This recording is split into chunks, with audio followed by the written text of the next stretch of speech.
বয়সে ছোট বইলা অবলা কইরেন না। আজকে আমি আপনাদের কাপড়ের ব্যবসা সম্পর্কে কিছু সত্য কথা বলবো। কাপড়ের ব্যবসায় মানুষ মনে করে 100 টাকা কিনা থাকলে 1000 টাকা বিক্রি করা যায়, শুধুমাত্র লাভের উপর লাভ। কিন্তু আসল সত্য কি সেটা একটু জানাবো। মনে করেন আপনি 100 টাকাতে একটা প্রোডাক্ট কিনে আনবেন, সেই প্রোডাক্টটা 12 পিস প্রোডাক্ট কিনে আনলেন 1200 টাকা দিয়ে।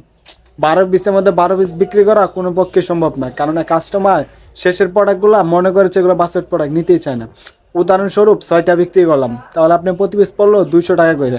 অথচ আপনি কাস্টমার কাছে 300 টাকা চাইলে কাস্টমার বলবে অমুক দোকানে এত করে বিক্রি করতেছে, 200 টাকা দিলে দেন।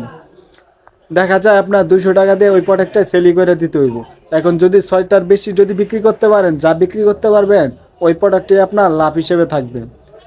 কাস্টমার একদিকে কাস্টমারের জ্বালা, অন্যদিকে দোকানদারদের জ্বালা। কারণ অসংখ্য দোকানদার আছে কার চেয়ে কে কম রেটে দিতে পারবো। আপনি দিবেন এক দামে, অন্যজন দেবে আরেক দামে। কি আর বলবো, একদিক দিয়ে যন্ত্রণা, আরেক দিক দিয়েও যন্ত্রণা, সব দিক দিয়ে শুধুমাত্র যন্ত্রণার যন্ত্রণা।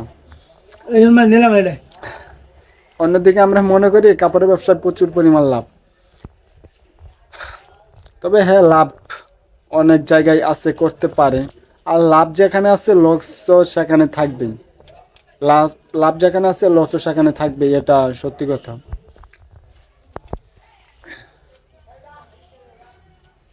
যে ব্যবসায় যত বেশি লাভ, সেই ব্যবসায় তত বেশি লস। বুঝতে পারছেন, ঝুঁকিও তত বেশি থাকে। যদি কাপড়ের ব্যবসায় এতই পরিমাণ লাভ থাকতো, তাহলে বাংলাদেশে বেশিরভাগ মানুষ কাপড়ের ব্যবসায় করতো। বুঝতে পারছেন। আবার এখানে সেল করারও আছে, আপনার একটা প্রোডাক্ট বিক্রি করার জন্য প্রচুর টাকা আপনার ইনভেস্ট করে রাখতে হইব। 10 লক্ষ টাকার আপনি প্রোডাক্ট কিনে রাখলেন, তারপরে আপনি প্রোডাক্ট সেল করতে পারবেন। 2-4টা প্রোডাক্ট আনলেও আপনি সেল করতে পারবেন। ভিডিওটা ইতিমধ্যে শেষ করতেছি। ভিডিওটা যদি ভালো লেগে থাকে তাহলে অবশ্যই ভিডিওতে একটা লাইক করে দিবেন। আর চ্যানেলটা সাবস্ক্রাইব করতে ভুলেন না। নতুন নতুন সবার আগে ভিডিও পাওয়ার জন্য চ্যানেলটা সাবস্ক্রাইব করা খুবই গুরুত্বপূর্ণ। আর পাশে থাকা বেল আইকন তো অন করবেনই। পাশে থাকা বেল আইকনটা অন করলে ভিডিওটা পাবলিশ করার সাথে সাথে আপনার কাছে নোটিফিকেশন চলে যাবে। আপনিও আমাদের চ্যানেলে মজার মজার ভিডিওগুলো দেখতে পাবেন। তো দেখা হবে আবার পরবর্তী কোনো ভিডিও। আপাতত ভালো থাকেন,